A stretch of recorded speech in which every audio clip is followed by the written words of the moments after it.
Mes frères, mes sœurs bien-aimés, ce chant liturgique dit long sur le thème que nous allons aborder aujourd'hui.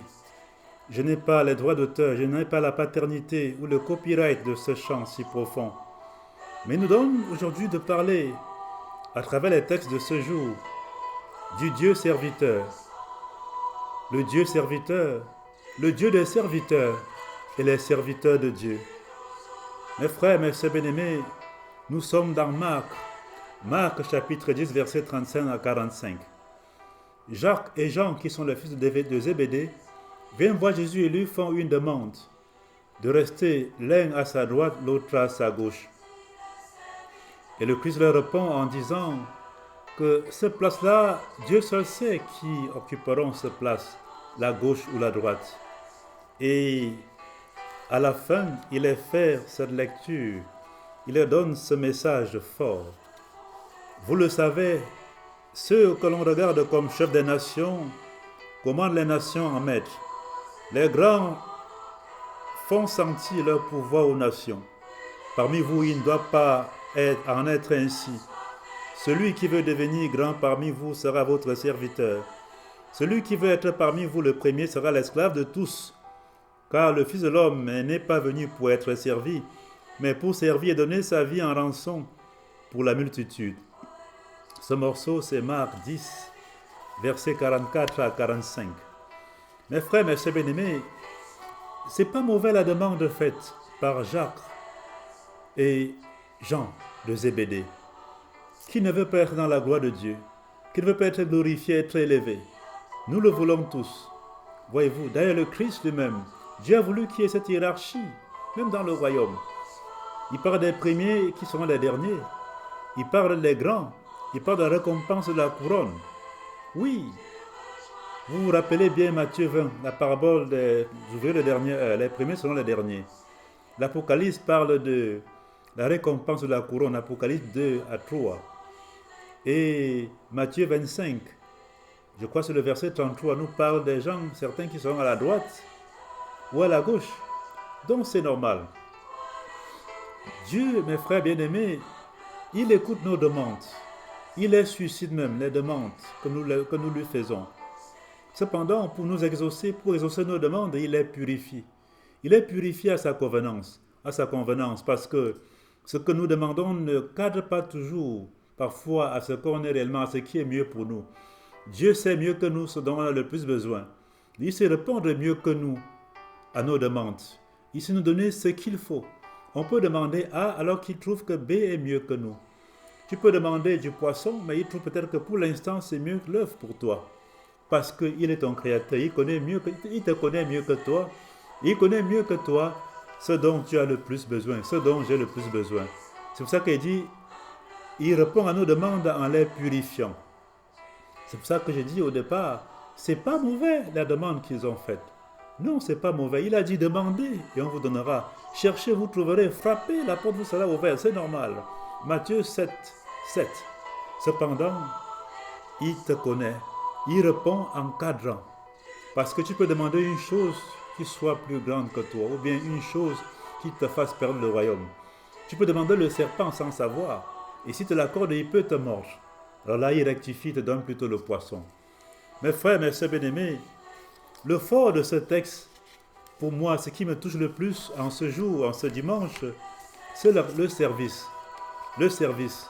Celui qui veut être premier parmi vous, celui qui veut être grand parmi vous, sera votre serviteur. Le Dieu serviteur. Dieu nous a servis. Pourtant, c'est la créature qui devrait servir le Créateur. Il nous a servis seulement pour nous montrer un exemple. Le Christ s'est fait homme. Jésus a servi l'humanité. Et comme si servir ne suffisait pas, il a donné sa vie en rançon, comme il dit, Marc 10, 45. Il n'est pas venu pour être servi, ni pour asservir, ni pour sévir, mais pour servir et donner sa vie en rançon pour la multitude. Voyez-vous, il y a ici un groupe de mots, un champ de mots, même assonance, même son quand on les entend, mais pas la même signification. Servir, sévir, asservir. Voyez-vous, Dieu nous a créés pour qu'on soit des serviteurs et des servantes. Le ciel est plein de serviteurs.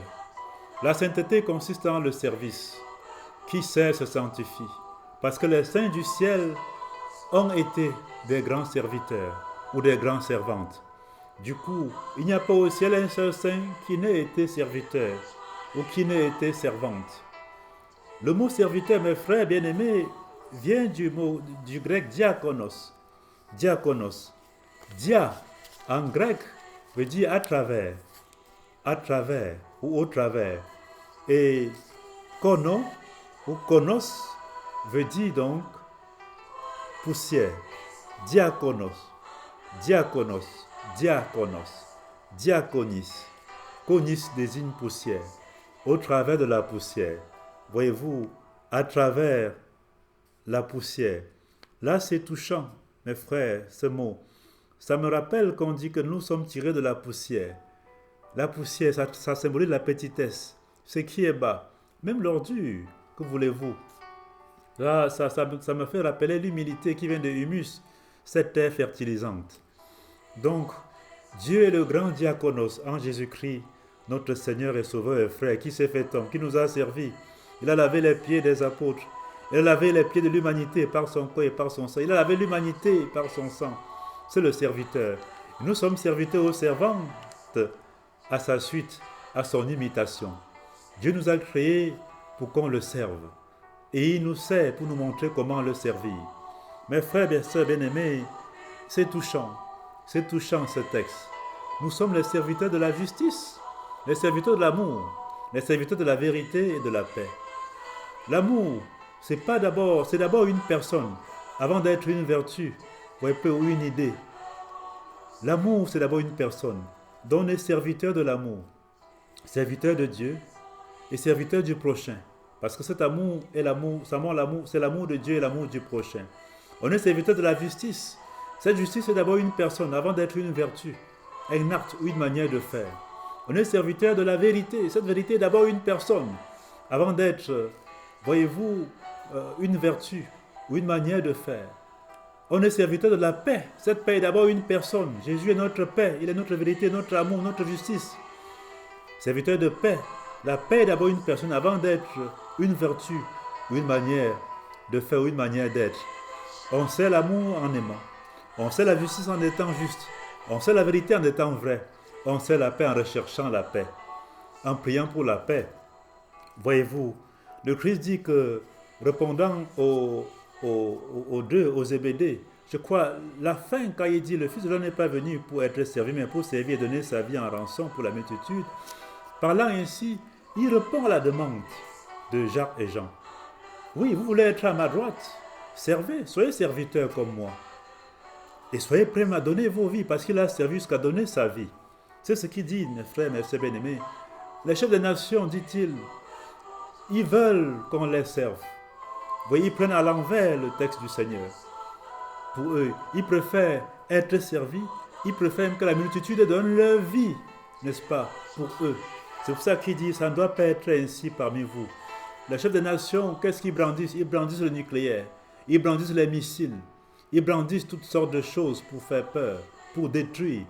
Mais nous, parce que la réponse de Jésus nous touche aujourd'hui, dans notre contexte mondial, n'est-ce pas, enchaînés par des guerres, enflammés par des guerres à n'en point finir.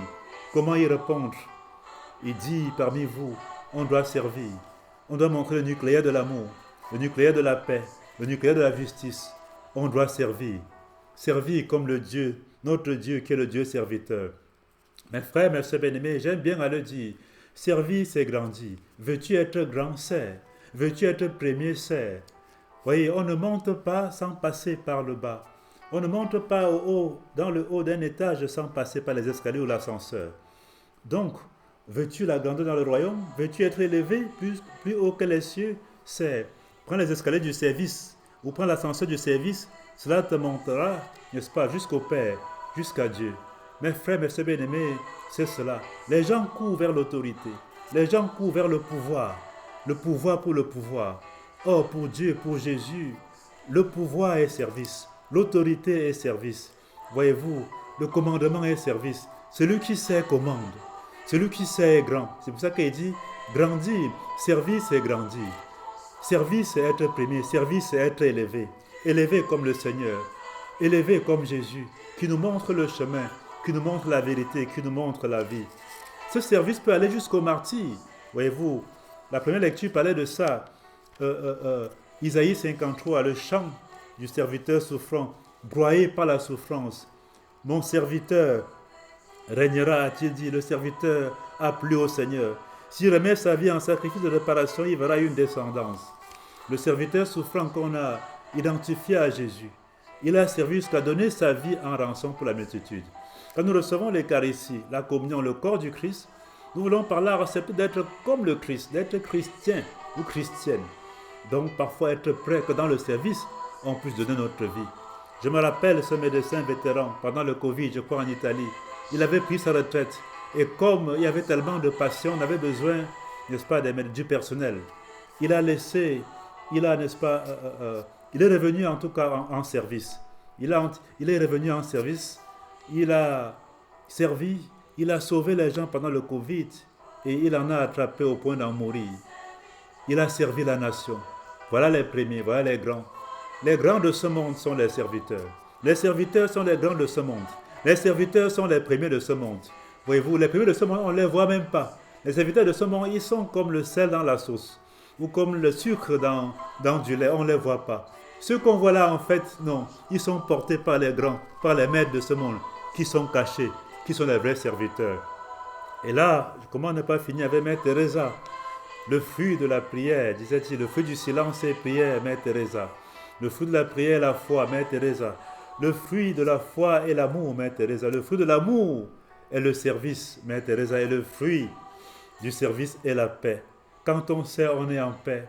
Et quand on fait ainsi, on ressemble au Christ prêtre qui compatit pour nous, qui intercède pour nous, qui nous apprend à être serviteurs comme lui et qui nous dit, Dieu nous a créés pour qu'on soit des serviteurs, qu'on soit des diaconos, diaconis, qu'on le serve, qu'on serve Dieu, qu'on serve notre prochain. Le monde a besoin d'être servi, service d'amour, service de paix, service de justice, de réconciliation.